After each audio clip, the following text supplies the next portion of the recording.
Assalamualaikum warahmatullahi wabarakatuh. Selamat datang Ibu Alfistia yang terhormat dan teman-teman semua yang menonton.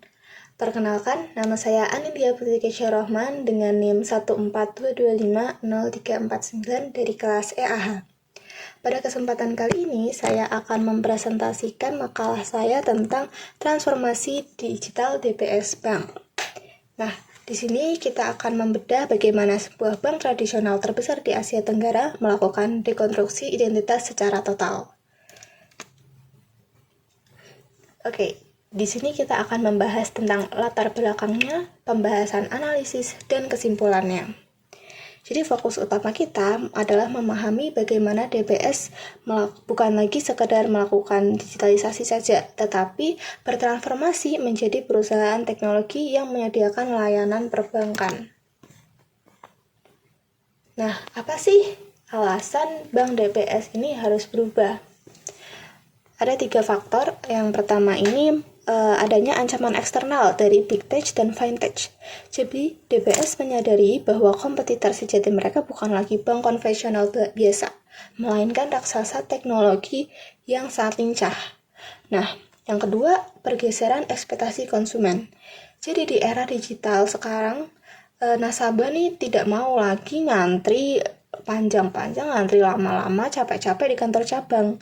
Mereka ingin layanan yang efisien. Nah, jadi bank ini harus menyesuaikan dengan pasar mereka. Yang ketiga adalah sistem lama yang kaku. DBS sadar bahwa untuk berlari secepat perusahaan teknologi, mereka harus membuang sistem IT mereka yang lama dan kaku. Jadi ketiga tantangan ini diberikan solusi oleh CEO Piyush Gupta. Beliau tidak hanya ingin memperbaiki sistem, tapi mendobrak DNA bank melalui misi Make Banking Joyful. Jadi di bawah kepemimpinannya, beliau meredefinisi DBS untuk berhenti berpikir sebagai bankir biasa dan mulai bertindak sebagai perusahaan teknologi yang memiliki mindset startup. Oke, kita kemudian masuk ke analisis pembahasannya. Di sini kita akan membahas tentang menganalisis tentang transformasi model bisnisnya, situasi bisnis dan riset pasarnya, strategi digitalnya, pengalaman pelanggannya, integrasi konsep fintech-nya. Kita mulai dari yang pertama, revolusi model bisnis. Jadi, DBS Bank melakukan transformasi tidak menggunakan strategi biasa, melainkan menggunakan filosofi Gandalf. Apa sih Gandalf itu? Nah, Gandalf ini akronim teknologi raksasa dunia, yaitu Google, Amazon, Netflix, DBS, Apple, LinkedIn, dan Facebook. Artinya, ini komitmen Bank DBS untuk memiliki standar teknologi yang setara dengan perusahaan Big Tech. Mereka tidak lagi berkaca pada bank lain, tapi berkaca pada bagaimana Google mengelola data mereka, bagaimana Amazon mengelola cloud mereka, dan perusahaan Big Tech lainnya.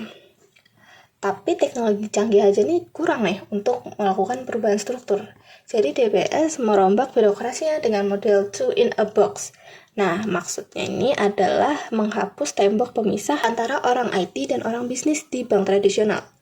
Jadi mereka ini disatukan dalam satu tim, dalam satu tempat yang memiliki satu target. Hasilnya DBS jadi memiliki startup mindset. Nah, mereka ini jadi lincah gitu. Saat bank lain butuh waktu berbulan-bulan untuk meluncurkan satu fitur aplikasi, DBS ini bisa melakukan dalam hitungan minggu.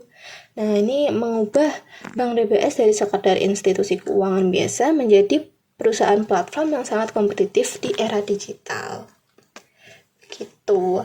Kemudian kita akan membahas tentang faktor-faktor pendorong transformasi. Nah, seperti yang dijelaskan di latar belakang tadi, ada faktor eksternal dari adanya industri boring, yaitu runtuhnya batasan industri. Jadi kompetitor mereka bukan lagi sesama bank, tapi raksasa teknologi. Jadi kalau DBS Bank tidak mengadopsi standar teknologi, mereka akan kehilangan relevansi.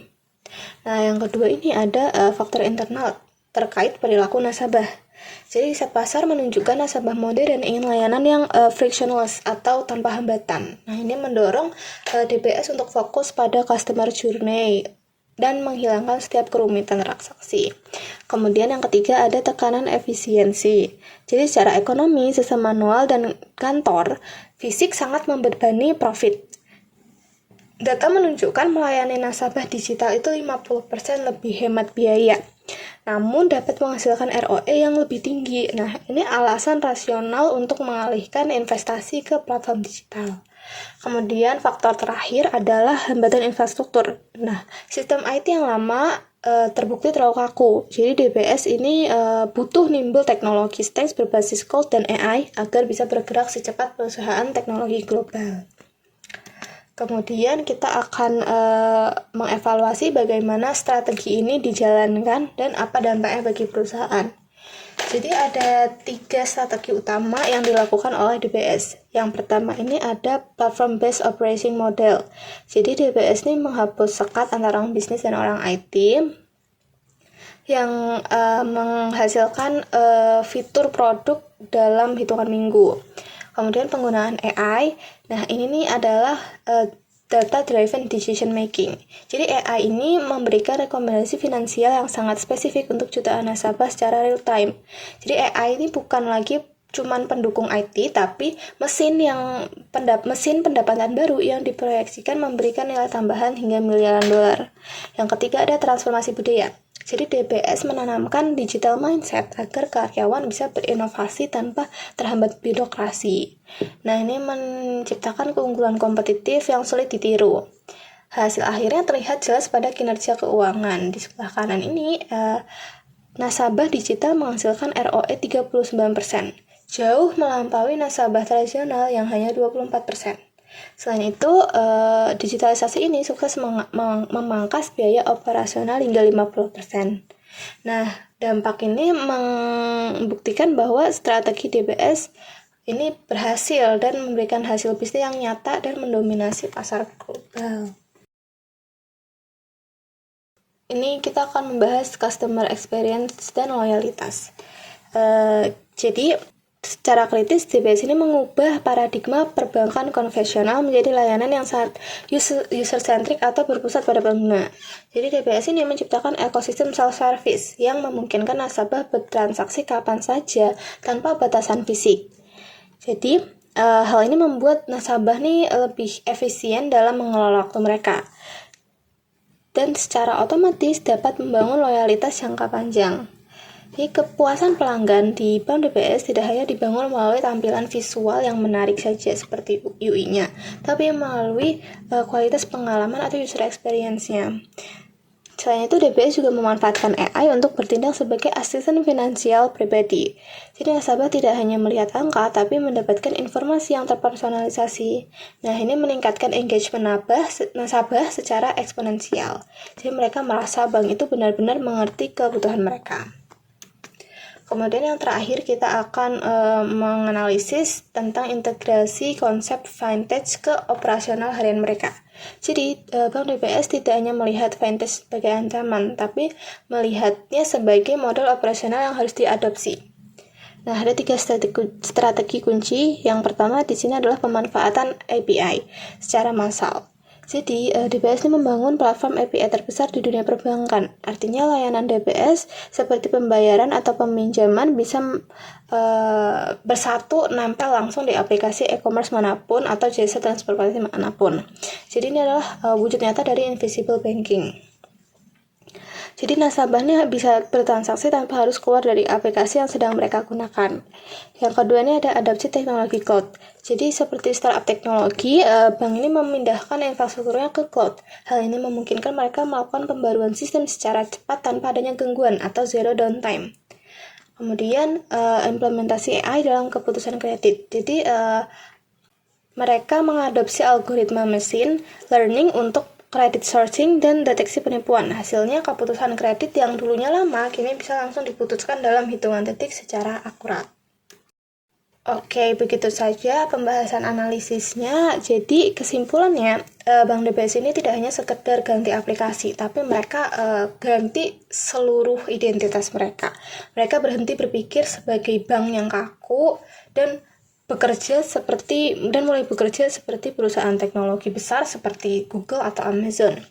Ya, dan efeknya nih nggak main-main ya. Dengan teknologi AI dan sistem yang baru ini, mereka dapat memberikan layanan yang efisien untuk nasabah.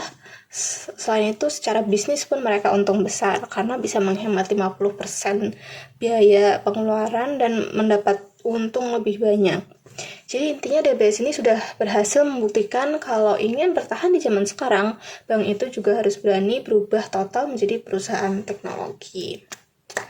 Oke, begitu saja teman-teman pembahasan dari saya. Sekian, mohon maaf jika ada salah kata.